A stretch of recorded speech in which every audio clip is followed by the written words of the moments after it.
تو وہ کہہ رہے تھے جی 40 تو ہم اپنے روزے رکھتے ہیں نا، کیونکہ جو کرسچینٹی میں 40 روزے ہوتے ہیں، آپ کو پتہ ہے 40 روزے.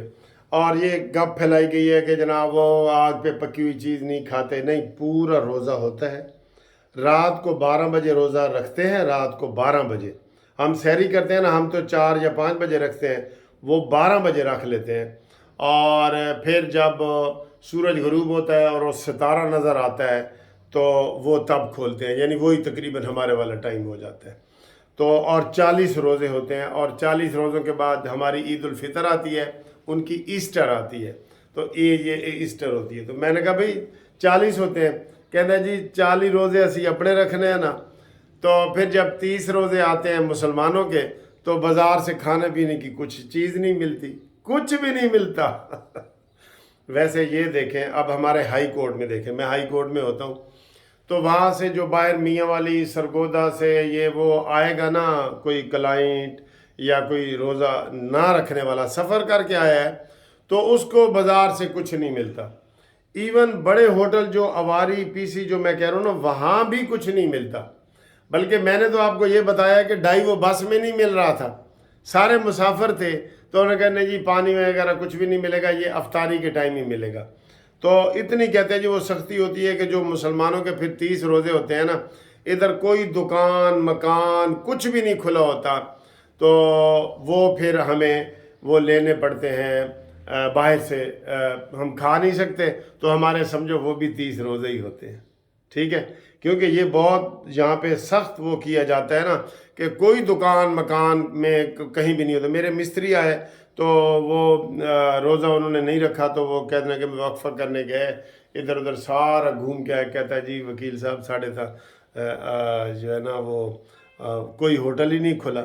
پھر میں نے ان کو گھر سے بنا کے کوئی چیزیں دی. چلیں، تو یہ ان کے ایسٹر کی وہ چھٹی کا وہ ہو رہا ہے. یہ تو یہ بات ہو گئی. اب آئیں جناب علی، پی ٹی آئی کو جو جلسوں کی یہ اجازت دے رہے ہیں نا، یہ ویسے تو جلسوں کی اجازت ان کو عدلیہ کی طرف سے ملی ہے، اسلام آباد والی بھی ملی ہے، اور کے پی کے میں تو بھی وہ ریلی وغیرہ نکال رہے ہیں 30 تاریخ کو، پرسوں کل. تو وہاں سے تو ان کو اجازت لینے کی ضرورت ہی نہیں ہے. یہ ویسے یہ غلط کر رہے ہیں، یہ ریلیاں لیلیاں جو نکال رہے ہیں نا، یہ غلط کر رہے ہیں. آپ یقین کریں، چاہے بندے 2 درجن ہوں یا 10 لاکھ ہوں، یار یہ اس میں ہم پڑھتے ہی نہیں ہیں کہ یار اتنے بندے تھے، یہ اس میں نہیں پڑھتے. بات یہ ہے کہ ملک کو آگے چلنے دینا ہے کہ نہیں، یہ بات ہے. ملک کو چلنے دیں.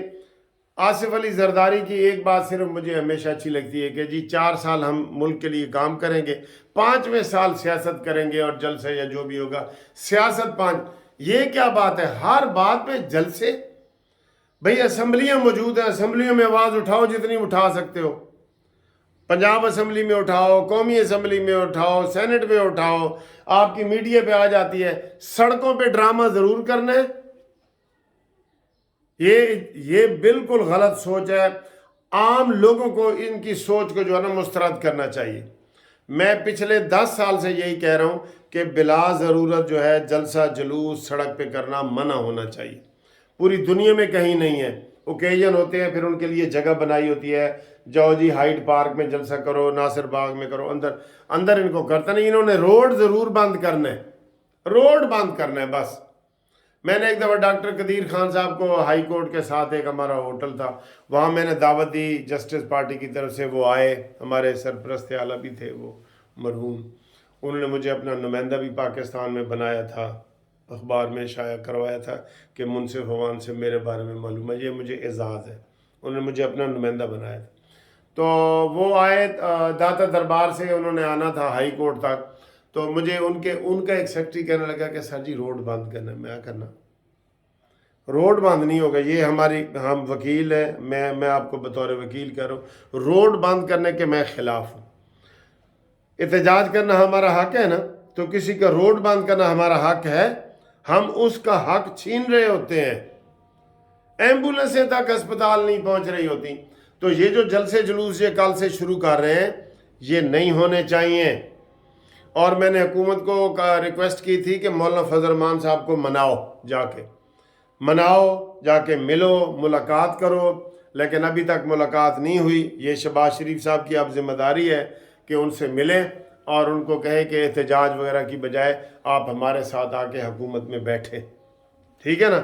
اب مولانا صاحب نے کہا ہے میں ضمنی الیکشن میں حصہ نہیں لیتا، یہ جو ضمنی الیکشن ہو رہے ہیں 24 کو، مولانا صاحب کے ان کو منانا چاہیے تھا کہ آپ حصہ لیں۔ بھئی یہ سیاست ہے نا، یہ بات ہوتی ہے، لیکن یہ اس بات پہ بھی وہ نہیں گئے اور مولانا صاحب کو وہ نہیں کیا، ٹھیک ہے۔ باقی جناب علی یہ ان کو اب اپنی بڑھ گئی ہے، یہ جو کمیشن ایک رکنی کمیشن بن رہا ہے، تو میں نے تو جسٹس رمدے صاحب کا نام دے دیا ہے، بہترین آدمی ہے، انصاف پسند ہے اور وہ کسی کی سائڈ نہیں لے گا، لیکن وہ کہہ رہے ہیں جی ہم کمیشن کو ہی مسترد کرتے ہیں، یعنی کہ شرارت ہی کرنی ہے، نہ کھیڈیں گے نہ کھیڈن دیں گے، بس 6 ججوں کے اوپر تماشا لگا ہوا ہے۔ ویسے سر جی ہمارا میڈیا بھی نا، آپ یقین کریں ایسے ہی لگا ہوا ہے۔ کل میں جب واپس اسلام آباد سے آیا تو میں بازار میں سے ادھر سے گزر رہا تھا، تو ابھی اسی وقت 10 منٹ پہلے خبر آئی ہے کہ جناب کیلا 300 روپے درجن ہے، سیب 400 روپے درجن ہے۔ میں نے کہا پتہ نہیں یہ کون سی دکانوں پہ جاتے ہیں، وہاں تو ہر ریڑھی کے باہر لکھا ہوا تھا جی کیلا، کہیں 100 روپے لکھا ہوا تھا، کہیں 130 اور کہیں 150، جو سب سے اعلیٰ نسل کا تھا وہ 150۔ تو ان کو کہاں سے نظر آ جاتے ہیں 300 کے کیلے؟ سیب 150 اور 200 کلو مل رہا تھا۔ میں وہ بورڈ پڑھتے ہوئے میں آ رہا تھا، میں بورڈ پڑھ رہا تھا، لیکن ٹی وی پہ شور مچا ہوا جی مہنگائی ختم نہیں ہوئی اور یہ دوسرا اثر شروع ہو گیا ہے اور یہ روزے ختم ہونے والے۔ اور بھائی نیگیٹو چیزیں جو ہے نا وہ کم پھیلایا کریں، نیگیٹو چیزیں، کوئی پازیٹیو چیز بھی پھیلا دیا کریں۔ ہم کتنا لوگ صدقہ زکوٰۃ کرتے ہیں، لیکن افواہیں یہی ہوتی ہیں یار مسلمان ہیں جی کر دینا یہ۔ بھائی مسلمان ایمانداری سے بھی کام کرتے ہیں کہ نہیں کرتے؟ جہاں کوئی بہت زیادہ چیز ہائی لائٹ ہو جاتی ہے تو پھر ہمیں اس کے اوپر بولنا بھی پڑتا ہے، ٹھیک ہے۔ ابھی یہ کہہ رہے تھے جی مہنگائی میں کوئی فرق نہیں آیا، میں کہہ رہا ہوں آدھی قیمتیں ہو گئی ہیں پہلے سے، آدھی قیمت۔ اگر پہلے روزے کو 300 روپے کا کیلا تھا نا، اب وہ 150 اور 130 پہ آ گیا کہ نہیں آ گیا؟ کمنٹس کر کے بتاؤ جو کیلے خرید رہے ہو، کیونکہ آپ کے کمنٹس ہی پڑھے جاتے ہیں۔ اور باقی جناب علی انشاءاللہ تعالی ہم آپ کو اگلی ویڈیو میں مزید خبریں دیتے ہیں۔ تو فی الحال کی یہی ہے کہ جناب ان کو جلسے جلوسوں سے منع کیا جائے اور مولانا فضل الرحمان صاحب کو منایا جائے، اور کمیشن کا سربراہ جسٹس رمدے صاحب کو بنایا جائے، اور جو پی ٹی آئی کی شر پسندی والی سیاست ہے اس کا خاتمہ کیا جائے، ٹھیک ہے۔